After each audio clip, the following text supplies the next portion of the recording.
El libro de Números, en el capítulo 11, en el versículo 18, Dios se enfada con su pueblo porque el pueblo en el desierto, la vida es dura, falta agua, falta comida, tienen que andar por la fe y entonces ellos, deseando comer carne, ya están hartos del maná, se quejan contra el Señor, se quejan contra Moisés, contra Aarón y terminan por rebelarse contra él porque dice, ojalá que nos hubiésemos quedado en Egipto. La vida nos iba mejor allí, ojalá que comiéramos las ollas de carne que comíamos allí. Nos iba mucho mejor en Egipto que no en el desierto, camino de una tierra donde tenemos que pasar tantas calamidades. Era mucho más cómoda y fácil la vida de Egipto. El deseo de ellos de algo legítimo les había llevado a apartarse de Dios. Y esto es lo que nos enseña la palabra, porque muchas veces nos advierte el Señor que podemos desear cosas legítimas, cosas que en sí son buenas, saludables, y desearlas tanto que al final nos apartemos del mismo Dios que nos las da. Pensemos, por ejemplo, en la comida. Está muy bien tener comidas y tener celebraciones familiares, pero muchas veces esas comidas y celebraciones familiares son más importantes que Dios mismo. Cuando coincide que nos invitan a una celebración familiar, ahora que podemos retomar ya esas celebraciones familiares, y coincide que tenemos el compromiso o tenemos también la cita de reunirnos en oración con los hermanos, reunirnos en el culto a Dios, ¿qué vamos a hacer? Deseamos estar con la familia, deseamos compartir una buena comida, deseamos compartir algo, todo eso está muy bien, pero al final, ¿cuál es la decisión que vamos a tomar? Por supuesto, claro está, ¿qué decisión vamos a tomar? La decisión, ¿cuál? ¿Cuál tomas? Claro, por supuesto. ¿Cómo vas tú a dejar a tu familia por un momento? ¿Cómo vas tú a renunciar a ese cumpleaños, a ese compromiso familiar?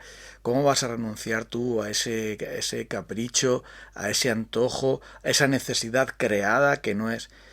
Y Dios puede esperar, ¿verdad? ¿Verdad que sí? Dios no se va a ir, pero el cumpleaños es muy importante. ¿Qué es lo que está pasando con esa decisión? Estoy hablando irónicamente, claro está. Está pasando que algo legítimo, como es el amor al prójimo, como es el amor a la familia, se está anteponiendo ante el amor a Dios. Y mira lo que Jesús dice.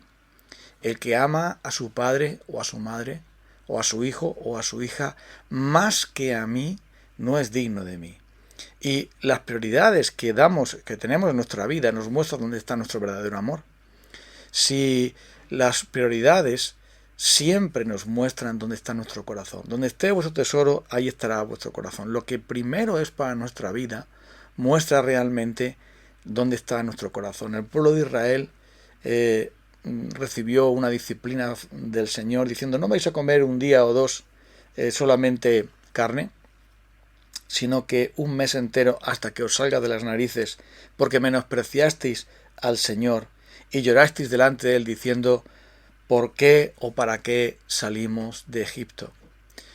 Debemos tener cuidado con nuestra ingratitud y debemos tener mucho más cuidado con los deseos legítimos, con las cosas buenas que a veces se convierten en el peor enemigo de las cosas excelentes.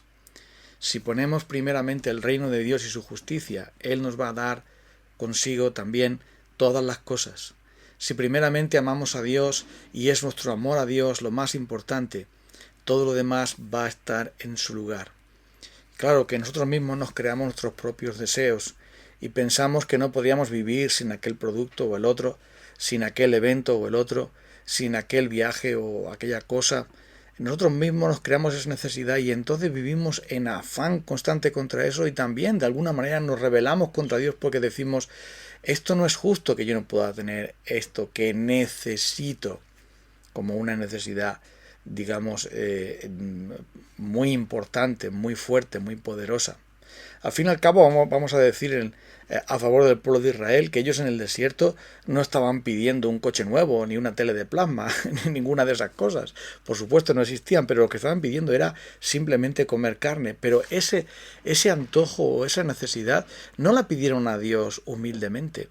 Seguramente Dios se lo hubiera dado. No se lo pidieron al Señor en fe, en confianza y en anhelo de que el Señor proveyera, igual que había provisto del maná, también la carne, que eso el Señor lo hubiera dado, sino que lo hicieron en abierta rebelión contra Dios, porque diciendo, Dios no nos trata bien.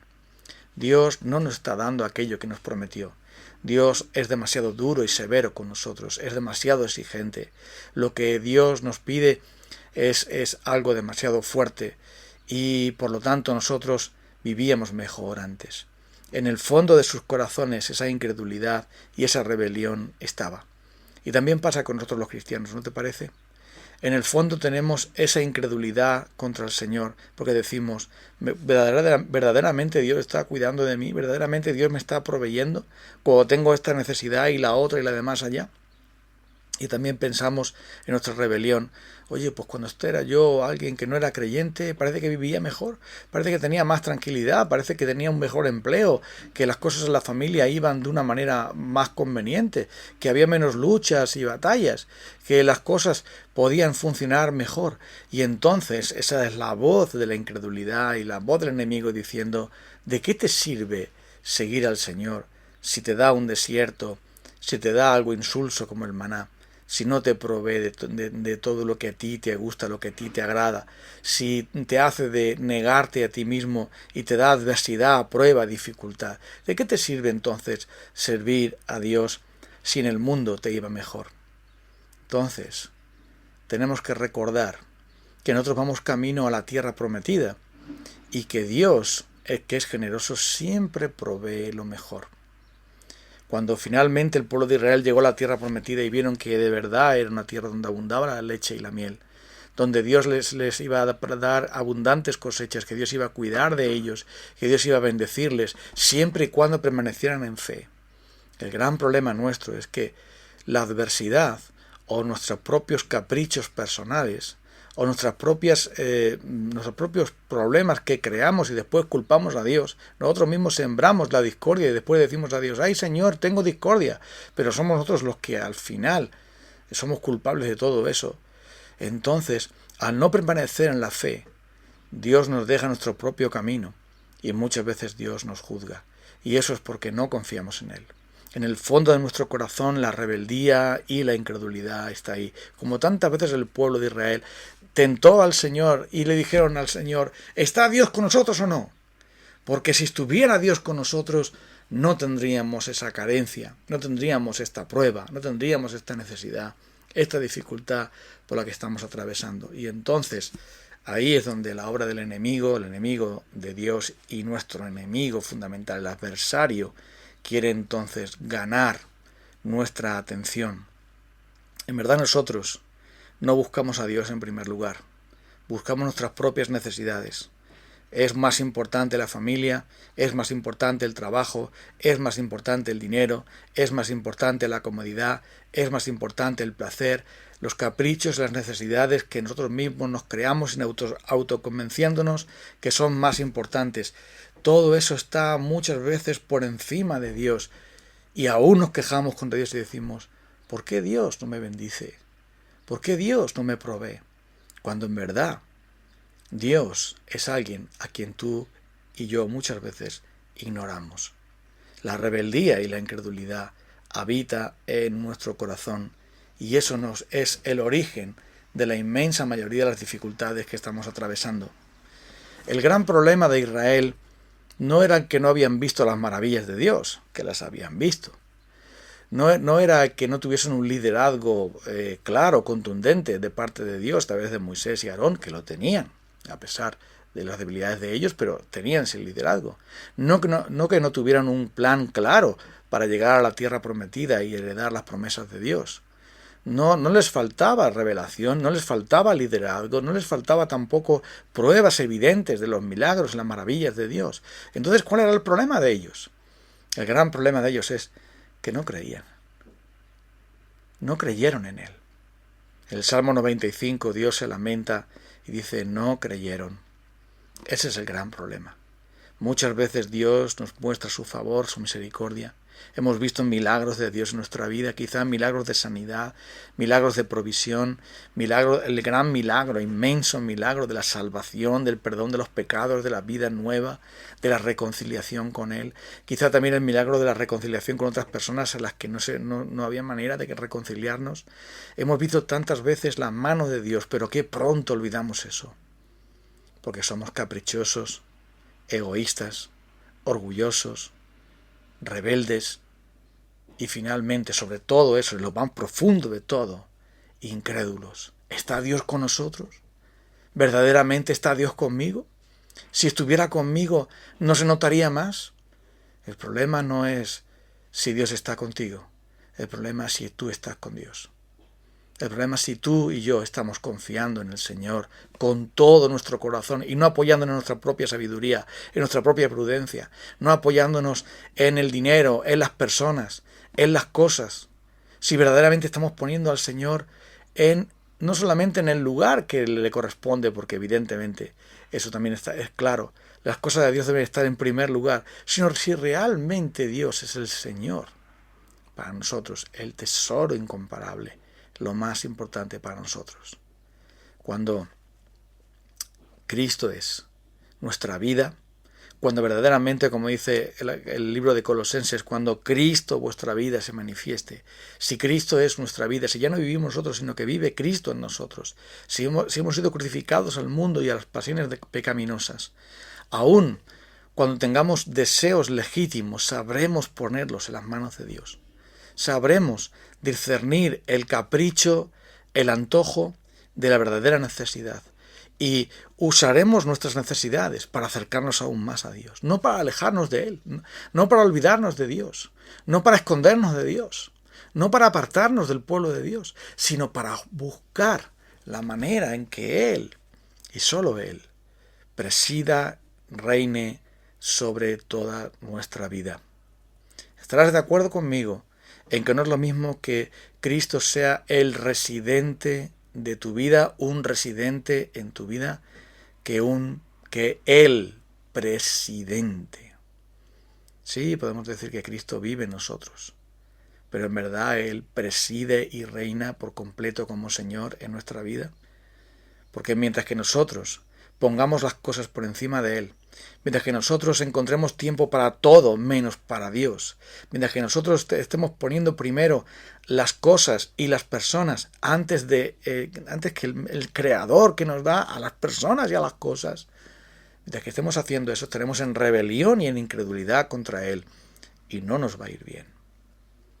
No nos va a ir bien. Vamos a necesitar volvernos al Señor.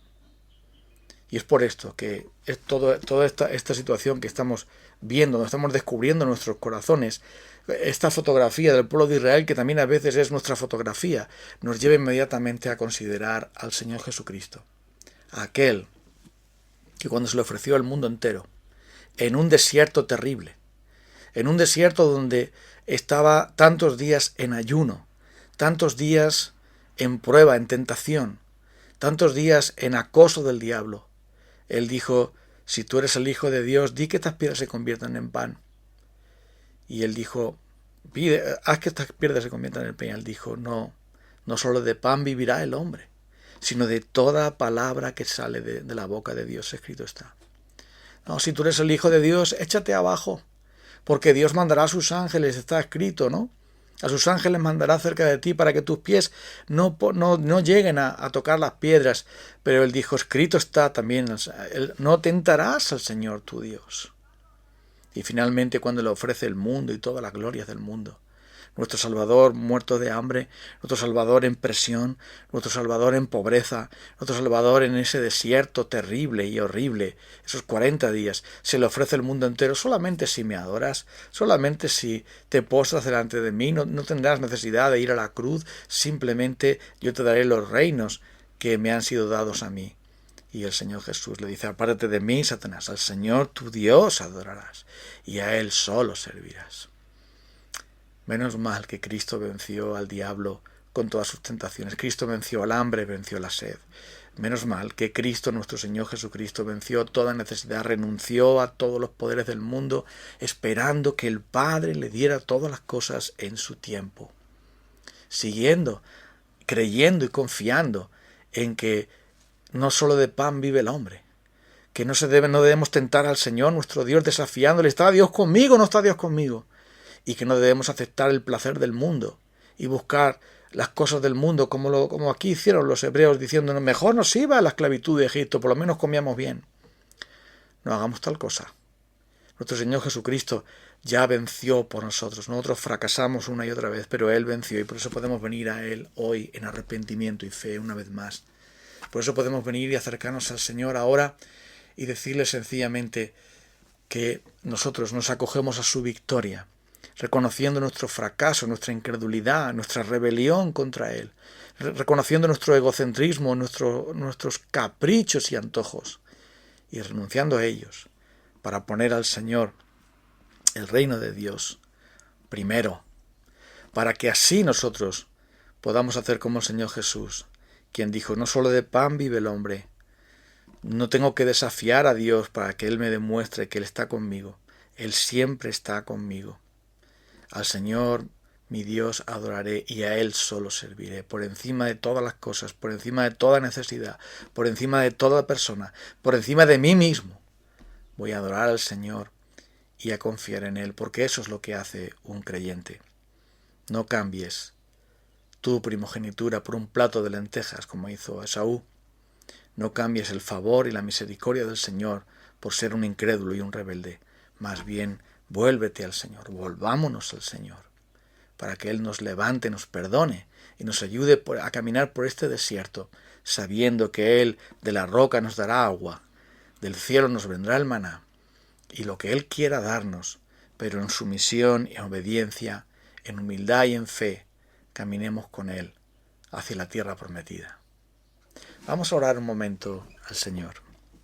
Quisiéramos, Señor Jesucristo, darte gracias por tu victoria rotunda y perfecta y completa sobre Satanás, sobre el mundo, sobre todos los deseos que este mundo ofrece. Gracias porque tú venciste el pecado, tú venciste la muerte, tú venciste a todos los afanes de esta vida, y a nosotros somos en ti más que vencedores.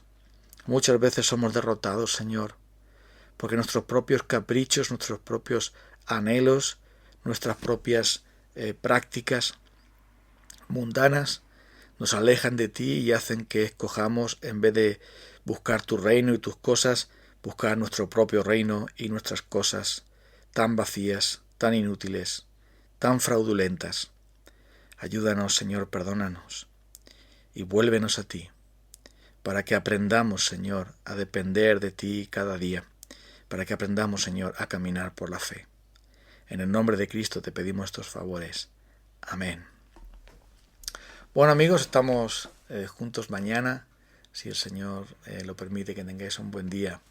Caminemos por fe y no por vista. Hasta mañana.